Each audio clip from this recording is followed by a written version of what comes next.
denuclearization of Pakistan. He argued more or less similarly that the economic situation has reached a point. कोई ऐसा इरादा नहीं रखता जहाँ पर हमारा जो न्यूक्लियर जो सिस्टम है वो एग्रेसिव हो। खुदा न खास्ता पाकिस्तान के खिलाफ कोई अगर एग्रेशन होता है, भारत और पाकिस्तान दोनों ममालिक आज तक की डेट में कोई ऐसी चीज नहीं हुई कि भारत ने किसी पाकिस्तान की न्यूक्लियर इंस्टॉलेशन पे हमला किया हो। रोना अब है क्या, ब्रह्मोस को तो गिरे हुए 2 साल हो गए। चक्कर ये है कि अब इनको एक खुफिया तरफ से एक खबर मिली है कि इनके जो न्यूक्लियर एसेट्स हैं उन्हें खत्म किया जाएगा। उमेश जी ऑलरेडी 6 महीने से ये राग लगा के बैठे हैं कि डी न्यूक्लियराइजेशन ऑफ पाकिस्तान ये होना चाहिए। पेशन गोई की थी कि ईरान के बाद पाकिस्तान के ऊपर और प्रेशर आएगा ऑन इस न्यूक्लियर प्रोग्राम। इसराइल बिल्कुल तैयार है और पॉइज्ड है nuclear programme for once and for all ख़त्म कर दिया जाए। इसराइल का तो उस वक्त भी ये खदशा था कि अगर पाकिस्तान जहाँ एक मुस्लिम इस्लामिक बॉम्ब बन रहा है, इसको भी रोकना है हमने। कि गज़वा हिंद के साथ साथ गज़वा इजराइल भी शुरू हो चुका है और आपको पता है कि गज़वा हिंद के जो स्लोगन्स जहाँ से आते हैं, गज़वा इजराइल के स्लोगन भी वहीं से आ रहा है। उनकी इंपोर्ट रिक्वायरमेंट्स मीट नहीं हो रही है। The country is going on the verge of default, bankruptcy और इकोनॉमिक जो केओस। तो बहुत जरूरी है कि डी न्यूक्लियराइजेशन ऑफ पाकिस्तान होना जरूरी है। और अब तो आपने देख लिया, टर्किश इस्लामिक पार्टी ने बोल दिया कि वो चाइना के अंदर शी जिनपिंग का तख्ता पलट कर देंगे। पाकिस्तान का एटमी निजाम जारियत नहीं, दिफा के लिए है। मिसाइल प्रोग्राम के सबब अमरीकी पाबंदियों का कोई जवाब नहीं। उस टाइम पे आपको एक इंटरनेशनल पीस कीपिंग फोर्स बनानी पड़ेगी। उसमें भारत रहेगा, मेरे हिसाब से अमेरिका रहेगा, फिर ईयू रहेगा, चाइना रहेगा, इवन रशिया भी रहेगा, क्योंकि पाकिस्तान की जो न्यूक्लियर फैसिलिटीज है वो एक जगह कॉन्सेंट्रेटेड नहीं है। Pakistan's nuclear posture is becoming untenable. Pakistan is never going to surrender its nuclear weapon or its weapon posture. उनको इस चीज का पता है कि कुछ भी नहीं होना।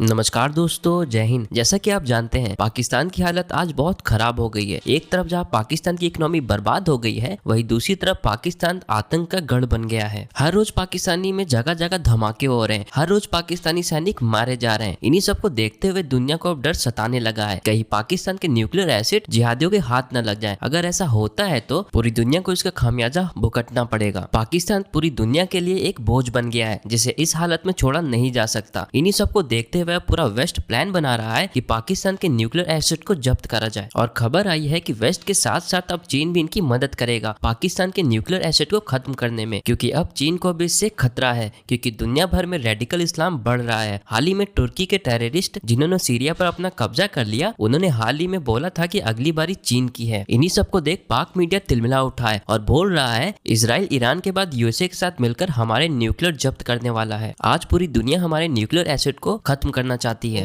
बड़े बड़े एनालिस्ट हैं, उनकी कांपें टांग रही हैं, क्योंकि इनकी टांगें नहीं कांपती, इनकी तो कांपें टांगती हैं। अब कांपें भी इतनी टांग रही हैं इनकी कि अब इन्होंने उल्टी जो ना ग्लोटियां लगानी शुरू कर दी हैं।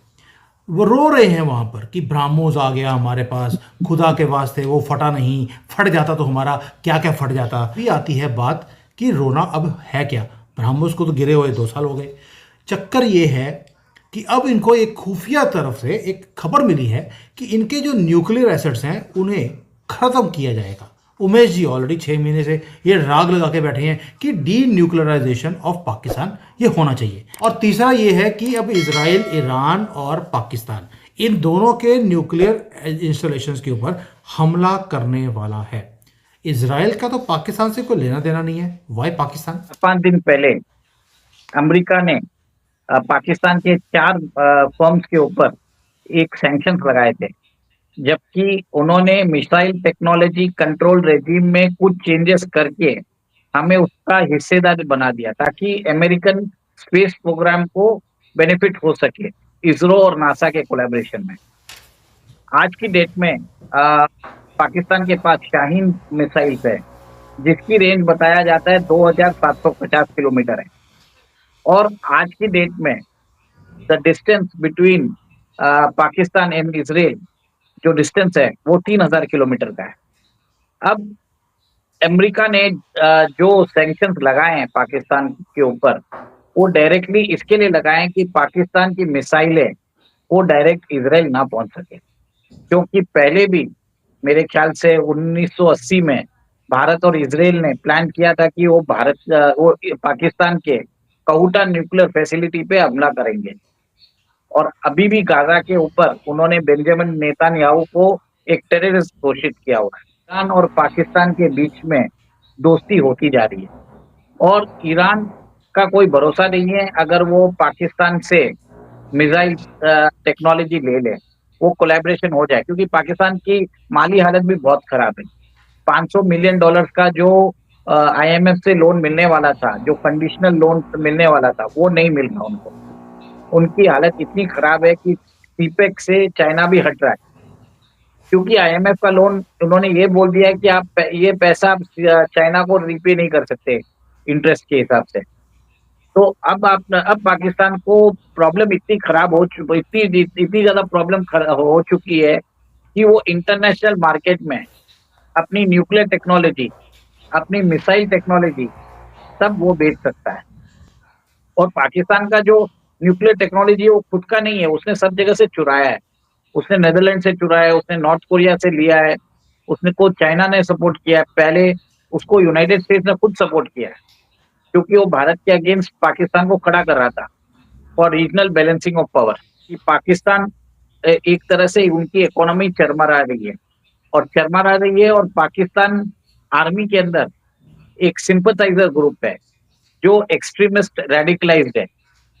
अगर इन न्यूक्लियर वेपन्स उनके हाथ में लग जाता है तो क्या हो? आज पाकिस्तान के पास 170 न्यूक्लियर वेपन्स है, छोटे बड़े सब चीज करके। उनके पास खुद के मिसाइल डिलीवरी सिस्टम भी है, ठीक है। उनके पास वेपन ग्रेड एनरिच यूरेनियम है, न्यूक्लियर वेस्ट है, एक बहुत बड़ा इकोसिस्टम है। इसको मैनेज कैसे किया जाए? तो ये खतरा बढ़ जाएगा इजराइल के लिए, ये खतरा बढ़ जाएगा भारत के लिए, ये खतरा बढ़ जाएगा वेस्ट के लिए। क्योंकि कुछ भी बोला जाए, आज भी मिडिल ईस्ट में रेडिकलाइज्ड इस्लामिक नेशंस में अमेरिका को सबसे बड़ा दुश्मन मानते हैं। तो बहुत जरूरी है कि डीन्यूक्लियराइजेशन ऑफ पाकिस्तान होना जरूरी है। और अब तो आपने देख लिया, टर्किश इस्लामिक पार्टी ने बोल दिया कि वो चाइना के अंदर शी जिनपिंग का तख्ता पलट कर देंगे। अब प्रॉब्लम चाइना को भी है। तो मेरे हिसाब से ये ग्लोबल प्रॉब्लम बनने वाला है।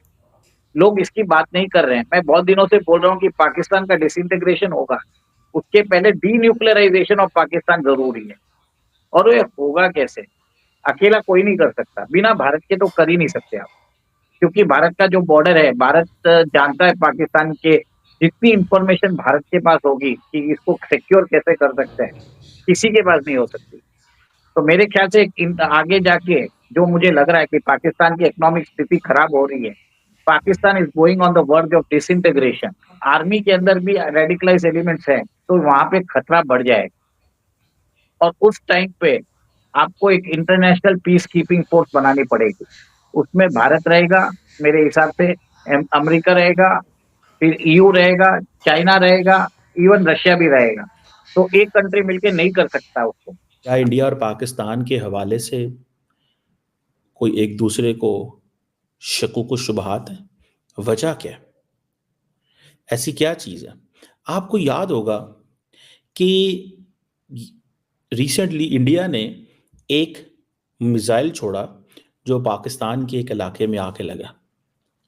तो उसके बाद उससे तासुर ये जाता है कि शायद इंडिया ने गलती से लगाया, फेंका हो। ये भी तासुर जाता है कि बस जो होना था हो गया।